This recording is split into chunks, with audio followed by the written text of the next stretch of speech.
I'm the CEO and I've got Antonia Wade, and we're going to be talking about her new book, Transforming the B2B Buyer Journey. And we're going to pull some things out of the book and talk about that. It's a fantastic book, Antonia. I really enjoyed it. Well, thank you. And anything that puts forward the cause that people go out on the internet and they look for stuff is an amazing thing. Before we get in and talk, where can people find you? Well, firstly, thank you so much for having me, Tim, and thank you for both reading and endorsing the book. I'm looking forward to the discussion. Where in the world people can find me changes every week because I feel like I'm pretty constantly on the road, but I am always on LinkedIn, so that's a good place to find me. So do feel free to get in touch with me via LinkedIn or have a look at some of the posts that I'm making there. So I had to check this just now on LinkedIn. You are Chief Marketing Officer at PwC. That's right. So many people know PwC, but it's one of the world's largest accounting, tax and consulting businesses. We are in pretty much every country in the world. And I am the Global Chief Marketing Officer. So in that role, I look after brand strategy, guidelines, messaging and governance, some of our kind of marquee brand defining thought leadership, our global campaigns around things like climate and sustainability.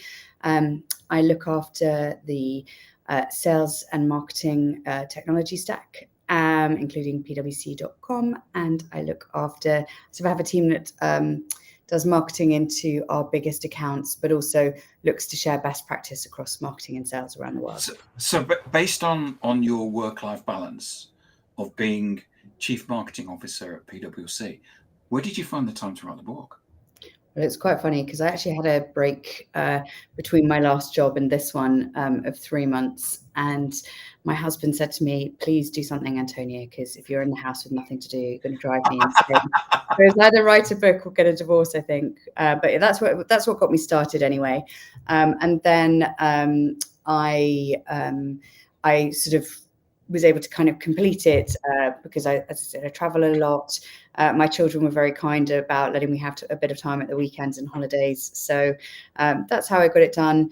You know, I think across most things in life, you know, you're trying to balance out, doing your best. And I really believe in doing what you say that you'll do and committing. And so getting that kind of balance across the goals that you'd like to achieve whilst juggling family, friends, husbands, it's just something that we're all dealing with these days. So one of the things that comes out about from the book that I really like is this, because I've made a note of this, and it's like, and it was I had an aha moment about it, which is that there is this view that their world is digital or it's human. And actually what you're saying, it's digital and human. Right. And actually, I think that the best companies are the ones who offer the most choice, so that at any point somebody can choose to engage digitally or through human channels, because you don't know. And that means that those two things need to be good advocates for each other. And you often find in B2B this sort of still kind of tendency to really focus a lot on what I think of as the human channel, i.e. sales. And actually what we find in PwC, but also I'm going to talk about in the book, it's in all companies, there are more buyers being involved in every decision, and actually individuals are involved in very many decisions. And so at any one time, they can be looking at all of your digital channels and talking to a number of representatives in your company. And it's sort of beholden on you, therefore, to give a similar quality of experience across all of them. We have a client and they tell us that they have 100 stakeholders per sale. They're a supply chain software company. Wow. But I'm sort of not surprised. And those are the 100 that are kind of visible to them. And so, yeah, I mean, it's an interesting challenge being in B2B marketing, because you're having to communicate with people as representatives of their company, as part of a buying group, and as individuals with their own personal preferences. And those things aren't fixed, because their role in a buyer group might change depending on whether they're the primary buyer and they feel accountable for it, or whether they're influencing it. And then at different points in the day, in a cycle, I want to be communicated with in a slightly different way as a human being. So we're managing a very nuanced kind of relationship, I guess. And it's an omnichannel relationship. And I think that a lot of B2B organizations are still quite sort of nascent in really understanding that, and still quite a lot of dependency on that human channel, which means that perhaps you don't get the investment or kind of the time with the board that perhaps you need in order to do that very successfully. So in the book, and you get rid of the sticky. You talk about the process that organizations go through, and you've got different names for those. So if I read them out, you've got the horizon scanner, then the explorer, then the hunter, then the active buyer, and then the client. And what you do is you talk about the different people that are involved in the buying process.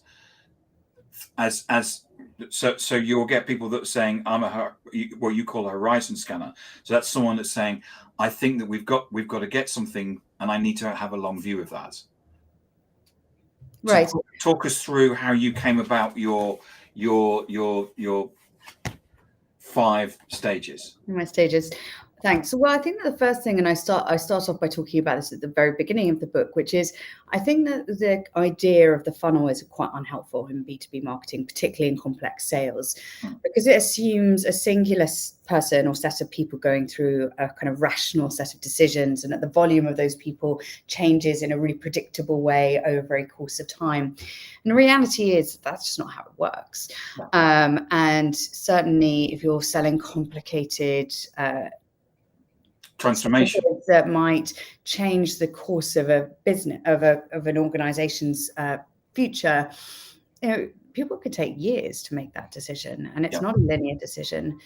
We also see that in B2B that delegation is key, right? So you don't see CEOs writing RFPs.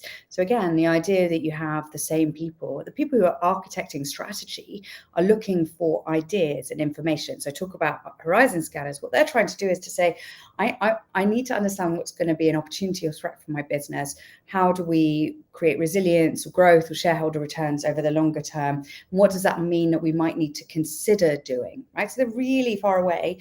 Then they move into a phase of going, I think we might need to do something about this. And that's a period then of creating business cases, internal socialization, sometimes even getting funding to do the first degree of scoping. So, and like running a pilot or something like that. My own experience of being a buyer is, that involves several trips to the boardroom. It involves a whole of internal. And so at that point as a buyer, you're looking for ideas, opinions. You need to present yourself as an expert and you're defining your own point of view. And then at a certain point, you get the sign off and you decide you're going to do something. And it might be that the person who is charged with doing something might be the person from the stage before. It's unlikely to be the person from the stage before that. And so there's a variance in your target addressable market depending on which phase of the journey the buyer's in. And you can't assume that somebody has been through all of those stages. And it's interesting because you look at B2B companies that do make that assumption and you think, gosh, if I came in at this point, you really are thinking that I know quite a lot about your business, and I probably don't. So you have to kind of cater for what you think the market is in each stage. But anyway, at the point at which you're going into what I call the hunter, you're in the market and you're looking for solutions. Yeah. Now, where you're doing the more complicated things, you've probably been through those 2 processes. If it's something you bought before, or if it's reasonably standardized or it's regulated, you might be coming in straight at that stage where it's explorer. You have a well-defined problem by that stage, whether you've spent time defining your problem or whether you understand your problem very well. That's the point. So you can come in at 2 points into that hunter part. And then you're really looking for suppliers who can help you. And that's where, as a marketing organization, you're really starting to compete differently than how you have for attention than you have in the previous 2 phases. Then you're in shortlist, you're an active buyer. You then move into being a customer or a client. And I sort of challenge a little bit some of the things that you read about account-based marketing, because I think there are 2 objectives. Either you want to drive loyalty within the people you've sold to, because it helps them to drive advocacy earlier on in the process for your next set of buyers, or you might be trying to expand your share of wallet. And there, what I do is I take the framework that I just described and say, how would you amend that if you're trying to use that in an environment where you're trying to create new relationships in order to expand the share of wallet? And so, and across all of it, I sort of suggest that the content, the channel, and the metrics that you would use would be subtly different. And then what I try and do with the framework is to say, well, you should be able to try and design campaigns with insights in mind, so you can learn about what people are doing in each phase and when they're on the move and when the people in each phase is changing. But also, how do you decide where you put your dollars? Because you sometimes see in B2B environments a big tendency towards either generating leads or closing pipeline. But actually, it might be a smarter move to keep your customers loyal, or to create future demand. And without a framework like that, if you're stood in this sort of funnel thing, you're going to always I think you're kind of always going to congregate in that sort of middle to bottom funnel. It doesn't give you the option to talk about the choices because it assumes that all of those things are catered for. Yeah, and I'm just fantastic, Antonia. I think that was wonderfully put.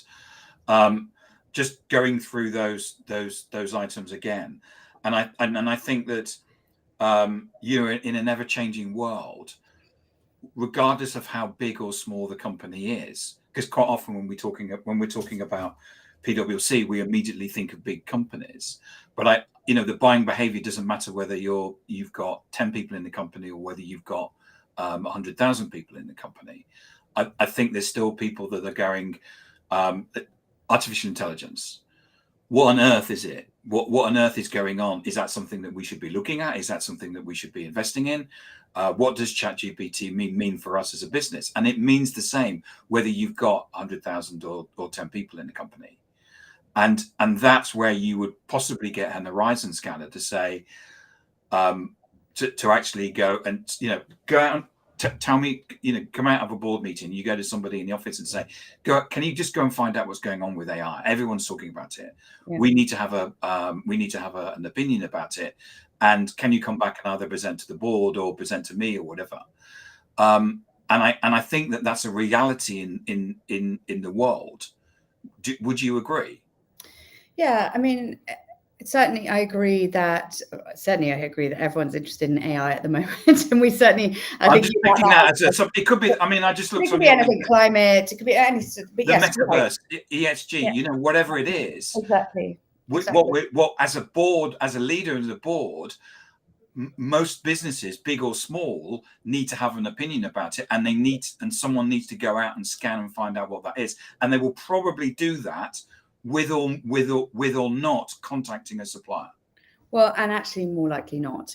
And it's interesting because whether it's a big company that's doing that or a small company that's doing that, and actually, just as an aside, I mean, I wrote this book sort of before I joined PwC, but of course, PwC, like a lot of large companies, sells all sorts of varied products and services, some of which are at a smaller price point than others. Kind of interesting dynamic, but I think, but yes, that is absolutely true that, you have people out there looking at what are the opportunities and threats for their business. And those things do change a lot. And the idea that they're going to incur what I think I refer to in the book as the debt of obligation of talking to a salesperson, because as soon as you phone up a salesperson, they're going to start calling you and calling you and calling you. Whereas actually what you just want is information. You want to educate yourself. You want time to develop a point of view. You don't want to incur that debt of obligation.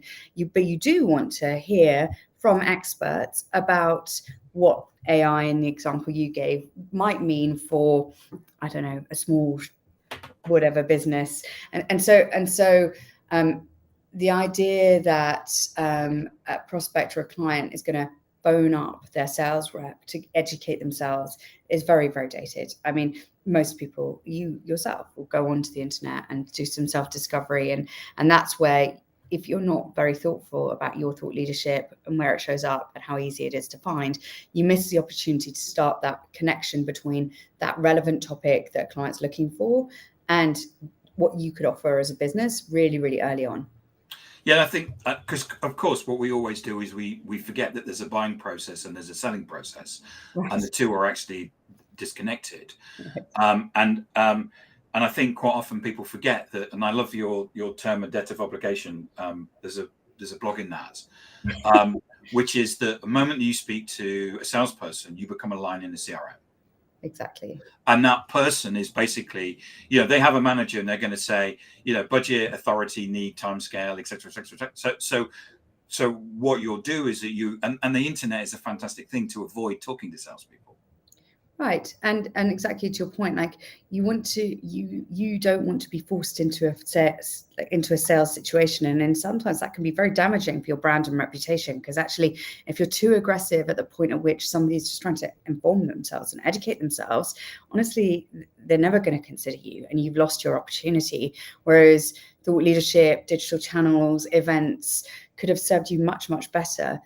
And I think particularly when problems are ambiguous and people, they're looking for experts, and you don't always want to buy from experts either. You want to hear expertise from experts, and you might want to buy from that company, but the experts aren't selling and the salespeople aren't always experts.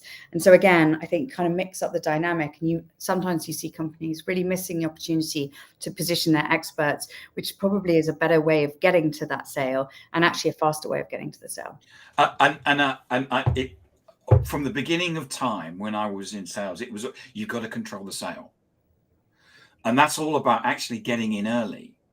But because of the way that the dynamic works now, which is that we go online and we look for stuff, and then we may actually engage with the salesperson or the supplier, as you say here, you could be at hunter or active buyer status before you engage. So you've gone through a large chunk of the buying process.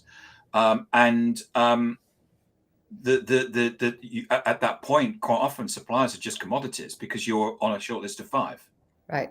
If you got on the short list. If you've got on the short list to begin with, exactly. And I'm interested in your point of view, Tim, because one of the things I say in the chapter about how marketing and sales can use the framework to work together more effectively, I offer a little bit of a provocation that the most successful B2B companies will be those where marketing sets the client experience and sales services it.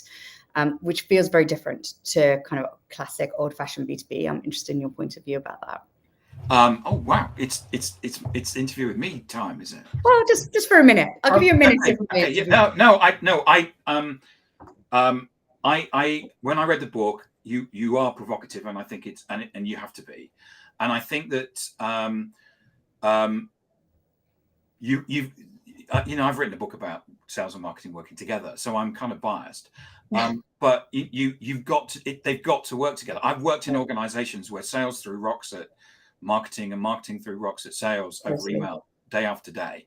And it was just so tiring and energy absorbing. And when we actually turned that around, which is actually what my book is about, with that particular case study, it just powered everything. Right. And that was about having adults in a room actually discussing about what it was going to be. Yeah. But I offer in the book, within the framework, I think what I say is it's not about 0% sales and 100% marketing or the other way around. Yes. It's all about how do you share across that whole framework. Yes. And how do you define what good looks like within that part of the framework and what somebody moving from one to the other is. I think it also offers some ideas around how you have that grown-up conversation that you talked about around what does a good lead really look like for you. And that's actually tolerance, by the way. Yes. Yeah, and that's one of the biggest debates. It took, I worked for a large organization, and it took us 18 months to basically to work that out.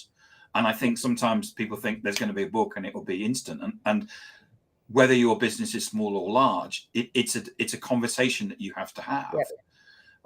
And sometimes there's a bit of moving, but sales and marketing have to work together. Yeah. And one of the other things I talk little bit about in the book as well is that have to work together, but also marketing timeframes and sales timeframes are not the same. And quite often when I see marketing organizations beholden to quarterly targets, yearly targets, now I absolutely believe that marketers should have targets, but to expect return on, a long-term horizon scanning type activity in a quarter isn't realistic. So again, I hope that what the framework does is offer people an opportunity to have a different type of conversation, which is, I can support you closing, reducing length of time in pipeline, but it's at this cost, and let's actually make a decision about that. and let's have a commercial conversation about it, rather than hoping that marketing can do a bit of all of it and then not being very happy when marketing doesn't really deliver on any of it. And what you're doing, for me, what you are doing is that you're presenting this as a strategy, rather than saying marketing is the set of tactics. We're going to run 5 events. We're going to do this paid media. And that's marketing. Whereas you're actually saying this is the way that the buying process works. And what we need to do is decide, as you said just earlier on, where are we going to place our bets along there? And it may be that we don't have resources this year, but maybe we do next year. So we're going to work out what that is. But that's about building a strategy and a plan based on the way people buy, rather than saying, I'm going to do 5 events and do some paid media because that's marketing. Exactly. Would you agree? I completely agree. And every dollar is a choice.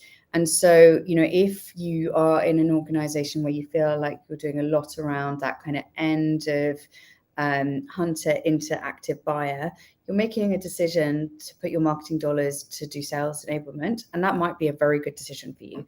However, it might not be. And so having a methodology and a framework to talk to the organization about the choice that's being made by doing that at least allows you to make a decision about it. Because I sometimes see in some marketing organizations, because that conversation hasn't happened and it isn't actually a choice, it's just a rollover of last year's plan. What happens then is really hard to be held to account, because actually you're being held to account for an implied choice that you never actually had a discussion about. And I remember a few jobs ago, a great sales director, but he's pretty punchy as they can be. It's like, literally would say in one sentence, no one knows about us in this space, and where are my leads? And I'm like, well, those are 2 entirely different marketing mechanics. They happen over 2 entirely different timeframes. And if you think that this one event or whatever is going to solve for both of those, you're just not right. And so it's that process of really trying to understand which of those 2 things, if you can only afford to do one, which one are we going to do? Or are they so intimately connected that we need to spread our bets across both? And then over what time period would you expect to yield results? Because those 2 things happen in very different time periods if you're a salesperson receiving it. So I think, as I said in the introduction of the book, it's the book that I wish that I had when I was a senior manager, trying to figure some of this stuff out. And, I offer it not to kind of tell people what to do, but as just somebody who's been there, done it, got the scars and the successes actually, and hopefully give some helpful ways of thinking about it and talking to the organization about, how you can deploy marketing better. Because at the end of the day, again, as I say in the book, I fundamentally believe that marketing should make money, not cost money. And all too often still in B2B, marketing is a cost center, not profit center. And I think that, as you and I have agreed, anything that brings B2B marketing into being much more of a revenue driver, as a growth accelerator for a business, as opposed to a cost center. So I'm hoping I'm playing my small part in that. Antonia, it's a great book. I loved it. Thank you. And I recommend it. And I think that, if you're in marketing, definitely you should get a copy of this. I think, there's the change has been going on now for 10 years. And, we have to realize that we need to strategize about marketing. We need to work with sales, and we also need to understand that the buyer's changed. Right. Exactly. I could not agree more. Well, and you tick all the boxes. Thank you very much. And Antonia, where, if we wanted to buy a copy of this, where could we get one? Yeah, so available on Amazon or any other online bookstore. Kogan Page is my publisher, so you can also buy it through them. They quite often have deals, so it might be worth checking them out. So koganpage.com, I think, is their website, isn't it?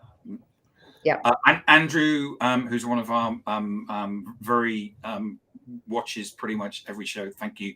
Thanks, Thank you so much, and thank you, Andrew, again for watching. Where can people find you, Antonia? LinkedIn is a great place to find me. You can see what I'm up to. I've got a number of events coming up, which I'll start to promote as we hit event season going into the summer. So if you'd like to come and hear me talk about it in person, please do. And happy to answer any questions that any of your audience has. Just ping me on LinkedIn. Brilliant. Thank you so much for coming on and sharing your insight and talking about your great book. Thanks so much, Tim. See you soon. Thanks, Antonia.